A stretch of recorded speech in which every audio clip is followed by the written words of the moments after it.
Qu'est-ce que vous voyez? À quoi cela vous fait penser?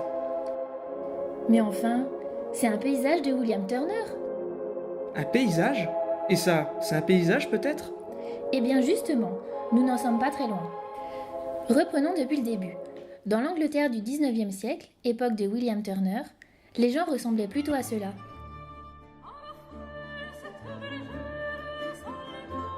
C'est aussi le pays de Charles Dickens, écrivain réaliste, père d'Oliver Twist, où le goût est au détail et à la représentation fidèle du réel. La peinture à cette époque en est un témoignage. Au commencement, Turner faisait partie du mouvement romantique anglais et peignait cela.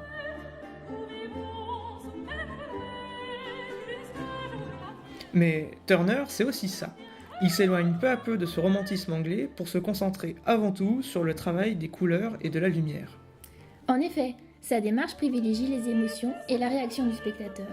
Ce travail technique transcende le sujet, ici le paysage.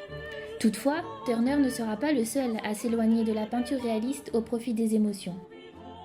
Ce qui nous mène de l'autre côté de la Manche, à la rencontre d'Auguste Emmanuel Pointelin, qui dans une toute autre ambiance a une démarche similaire. Il cherche à transmettre la sensation de calme, le silence, que l'on peut avoir en contemplant un paysage. Son style plus austère change du feu et de la chaleur de Turner. Oui, c'est tout de même un peu triste, non ? Effectivement, ces tableaux, aspirant plus à la méditation, voire à la mélancolie, vont eux aussi oublier progressivement le sujet principal, le paysage, au profit des couleurs, des formes et des sensations. Ce qu'ils vont explorer va avoir une influence décisive pour la peinture du XXe siècle. Leur geste artistique est fort pour leur temps. Leur utilisation des couleurs annonce déjà ce qu'on appellera plus tard en France l'impressionnisme.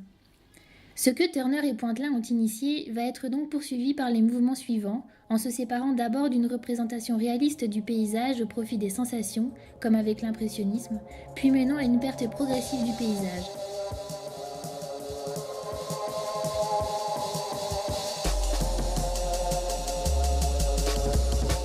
Turner et Pointelin sont au bord de l'abstraction, mais ils n'ont toutefois pas franchi ce cap. Le paysage subsiste encore sur leur toile par la présence de la ligne d'horizon. D'accord, je comprends mieux leur démarche.